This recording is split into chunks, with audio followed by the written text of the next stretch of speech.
Paul Garcia, may tuturing nga bang steal of the drop ng Barangay Ginebra matapos ang ginawang performance niya kontra New Taipei Kings na ginanap sa Macau na kung saan ay gumawa ng 7 clutch basket na siyang naging malaking tulong sa Ginebra rin para makuha ang panalo.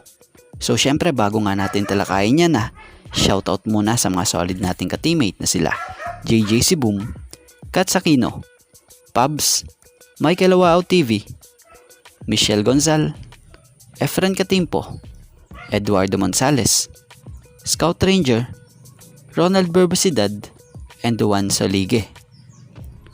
So isa nga ngayon sa pinag-uusapan ng Ginebra rookie na si Paul Garcia. Daming nagtatanong sino yan. So siya nga po ang pinakahuling dinrap ng Ginebra sa kakatapos lang na PBA rookie draft bilang 10th pick sa 3rd round.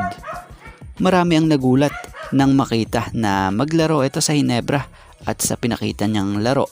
Kala mo, di rookie. Biruin mo, ikaw ba naman sumagupa? First time mo makakabangga itong mga pro tapos ibang lahi pa.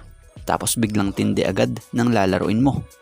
Kaya kahit sinong nakakita sa laro niya kagabi kontra dito sa 2024 P-League Champion Team na New Taipei Kings, napabilib din talaga.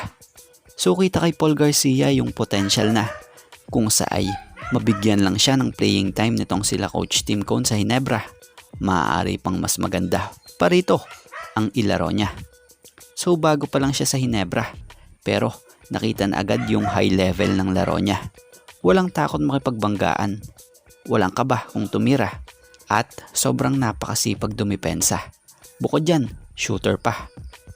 Dami ang nagsasabi na malaskati Thompson nga raw. So sa larong ito ng Ginebra kontra dito sa New Taipei Kings, gumawa nga siya ng 7 points, 3 rebounds, and 5 assists. Yung 7 points niyang ginawa, panay clutch basket yon na kung saan naging dahilan rin ng pagkakapanalo rin ng Barangay Ginebra